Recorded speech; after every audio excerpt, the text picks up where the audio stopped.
I'm now honored to introduce our guest speaker. Isha Adney, called by the White House, is a community college superstar. She's the author of the best-selling book, Community College Success, and speaks to students around the country about how to break cycles of poverty through education by sharing her story of being the first in her family to graduate from college and to win the $110,000 Jack Kent Cooke Scholarship.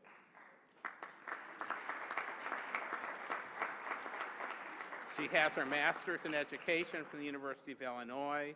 Before becoming an author, she worked in admissions and student life at Seminole State College in Florida. Her work has been featured in national publications such as Forbes and USA Today. She was recently named one of Good Magazine's top 100 people moving the world forward. She has appeared on numerous local and national TV shows to share the message that community college is not a second-class education, but a first-class opportunity. Please join me in welcoming her.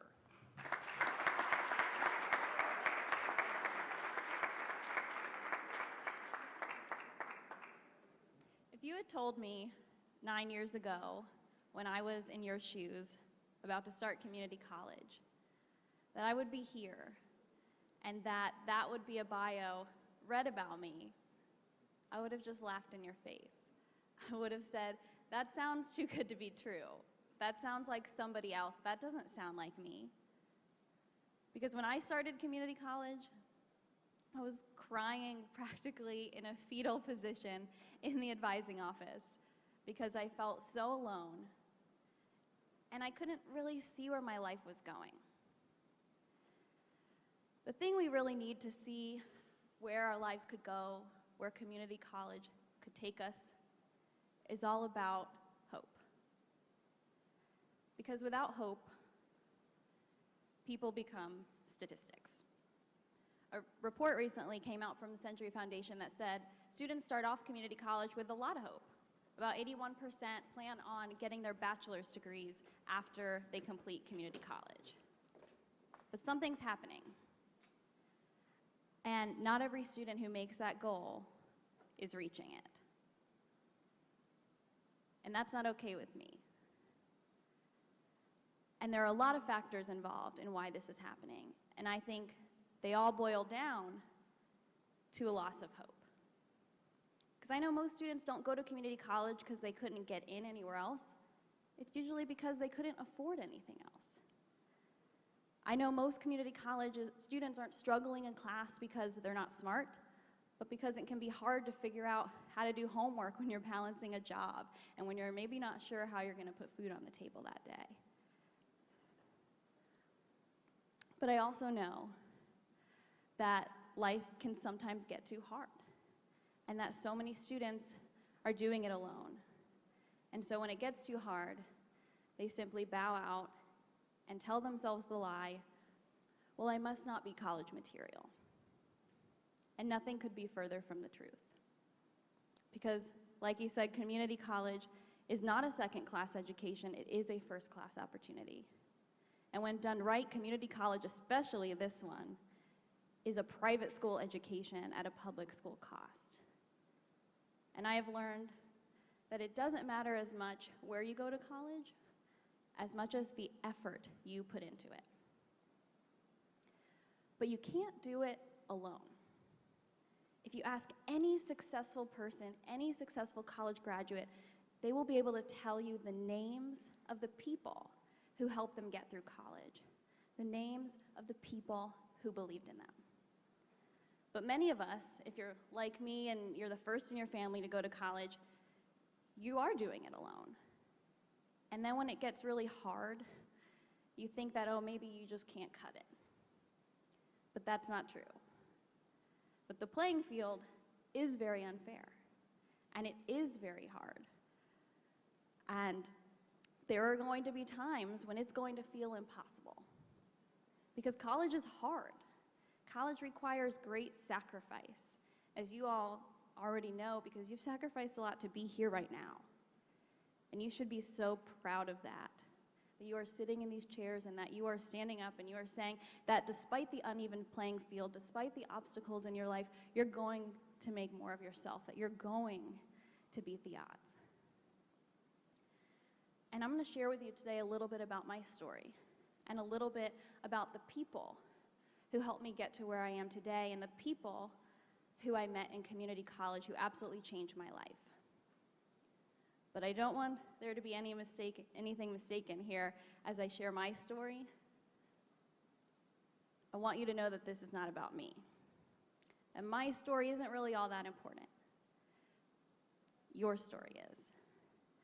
Your future is at stake. Your life and your success is what matters right now. And I only share my story so that I can help you think of yours, where you've come from and where you want to go. So my story starts actually in 9th grade, the reason why I ended up going to community college. And it started with my little brother Tito, who was 7th grade at the time. He came home screaming and crying of a stomach ache, and my mom took him to the emergency room, and they said he had food poisoning. So we went back home, and the next morning he woke up completely paralyzed from the waist down. He had contracted some virus called transverse myelitis, or bacteria, in his stomach, and it had made its way to his spine, and it's something from which most people never walk from again. A few months after that, my dad woke me up in the morning at like 3 a.m. And he said, "Issa, I just want you to know your mom just left in an ambulance with your little brother Robbie. He started shaking and foaming at the mouth, and we have no idea what's wrong." And my dad stood back in our little hallway, and he put his arms up, and he said, "I don't know how much more of this I can take." It was kind of that first moment through everything we had been through that I'd seen my dad break. Kind of that first moment when you realize your parents are human, and that life is hard, and that they're struggling too. We found out Robbie had epilepsy, and he had seizures, some right in my arms just as a little toddler. Took 3 big pills every day, and both of my brothers went through really intense medical things that were not only hard on our family emotionally, but also financially. We didn't have much to begin with. Luckily, both of my brothers are perfectly healthy today. That's me at my bachelor's degree graduation.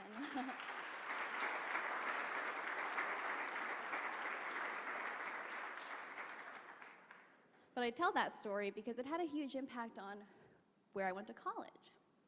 Because when I graduated high school, my parents were in so much debt for so many horrible things.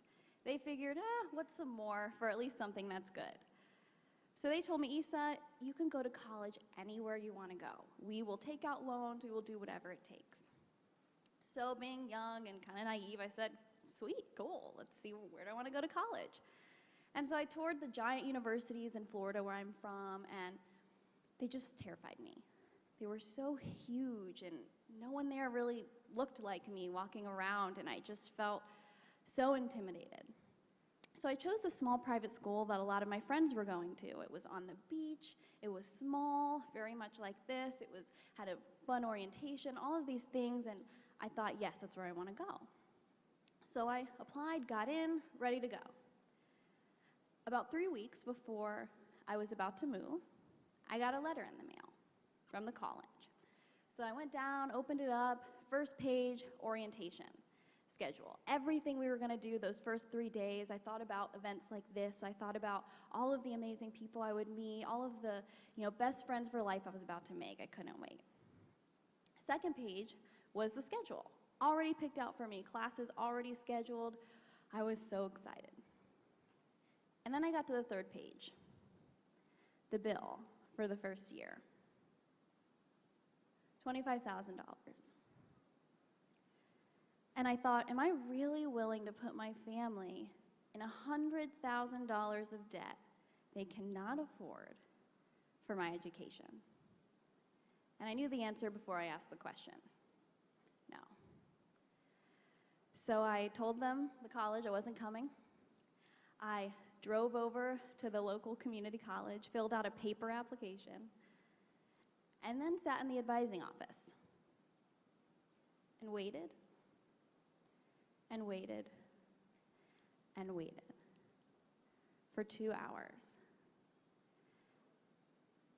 And in that moment, I can honestly say to this day, it was the darkest moment of my life. Because as a pretty naturally optimistic person, it was the first time where not only could I not see where my life was going, but for the first time, I didn't think it was going anywhere. And so, for the first time in my life, I cried in public. And I tried to turn away so no one could see, and I was just feeling so alone. And then the advisor called my name. And he smiled. And he helped me pick out my schedule. And he didn't try to rush me out the door. He answered my questions. And in that small moment, in something that happens in community colleges across the country every day, because someone was kind and someone made me feel like they wanted me to be there, I felt less alone. And I realized that, okay, I can do this. It's not just me all by myself, that there are people here who want to help me, and if I take their advice, maybe I can actually make something of this experience. And I started to realize that the most important thing you can do in community college is build a college community. My Y got all messed up, sorry about that. Hopefully you'll remember it. Building a college community is one of the most important things, and so many students, tend to go to class and go home when you're commuting and not living on campus. And yet, those are the students, I think, that have a hard time and think that maybe they can't do it when they're feeling alone and when they're not feeling supported and we're not feeling that community. It's important for everyone to succeed in anything, to have the right peers, the right mentors. Ask the top and most richest people in the world and they'll tell you the mentors who help them. No one is successful alone. But not only does everyone need this to succeed, if you happen to be like me and you are the first in your family to go to college, or you're a minority, or you feel that you've ever been stereotyped in any way, there's this thing I read about recently, though I've known deep down all my life but never knew there was science to back it up, called Stereotype Threat. And it was coined by the social psychologist Claude Steele. And it basically says that often when people from frequently stereotyped groups can sometimes act in ways consistent with those stereotypes, because unconsciously those stereotypes affect what people believe they are capable of. It's one of the reasons poverty is cyclical. Because sometimes when we don't see people on TV, when we don't see people in our community, when we don't see people who look like us, or we don't see people who come from where we come from succeeding, subconsciously, we can sometimes tell ourselves the lie, well, maybe that means I can't either. Or maybe that means I shouldn't even bother trying. Or who am I to think I could ever do something like that?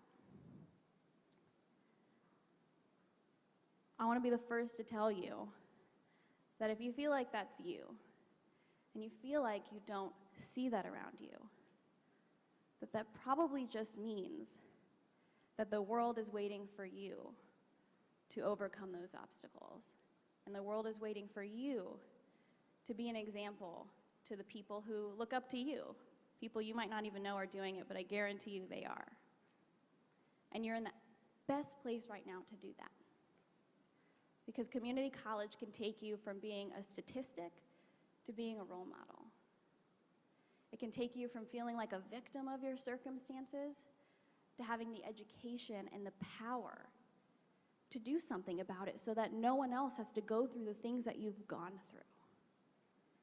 And community college can take you from being stuck in that cycle of poverty to breaking through for yourself and for so many other people in your community and who look up to you.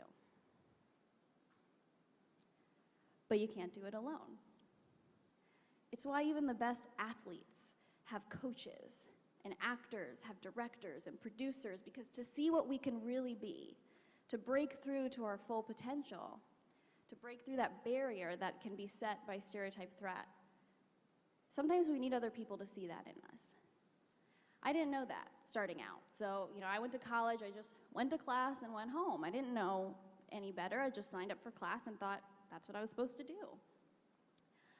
My first week, my first class, Western Civilization, we got our first grade. And you probably know just from school that kind of first grade in a class sort of tells you where you stand. How much do you know? How hard is this teacher, professor? How hard do they grade? So I was thinking about that, and this was also my first grade in college. So a lot was riding on this first grade. It was a pop quiz essay. So he handed the back face down, got mine, turned it around, and that's all it said. See me. I thought, oh my gosh, what? I thought I was ready for college. I thought I could do this. Oh, apparently not. So I raced to his office, waited for him. This professor was scary. He was everything I was afraid college professors would be. He was kind of mean and rough and gruff, and he would just call on you and then move on to someone else if you didn't know the answer. So I was terrified. He walked in and just sat down, didn't say a word to me. Made me feel so awkward. So I just stood in this chair. I was probably shaking. And he just looked at me. He crossed his arms. And he said, "You need to be in our honors program." Oh, phew. I almost fainted right there. I thought, okay, good, that's good. And then I composed myself and said, well, wait a second. Our college has an honors program? And so he proceeded to tell me about our honors program. And then he also started to tell me that he wanted to make sure I knew that community college could be a launching point to wherever I wanted to go in my life. And he started asking me questions that no one had asked me before in my life. Like, what did I want to do with my life? What did I find interesting? What kind of impact did I want to make on the world? And I didn't know. I was just majoring in English because that was my favorite class in high school, and the only professional woman I had ever seen in my life was an English teacher. And so he started making me think about what could I really do with my life. And he started turning to his computer after everything I said and started showing me majors at the best universities in the country and said, hey, when you finish here, you could go there. Or when you finish here, you could go there. These are the best colleges, and you could go there. And he had taken a bar that I already thought was pretty high. I mean, I was already pursuing a bachelor's degree, something no one in my family had done. None of my grandparents had education past the 4th grade. So my bar was pretty high, and he crashed that. And he challenged and expected me to be more. And I wanted to meet that challenge. And it was a turning point in my life. And so with his encouragement, I joined the honors program, and I joined a club, an honor society called Phi Theta Kappa, which I highly recommend.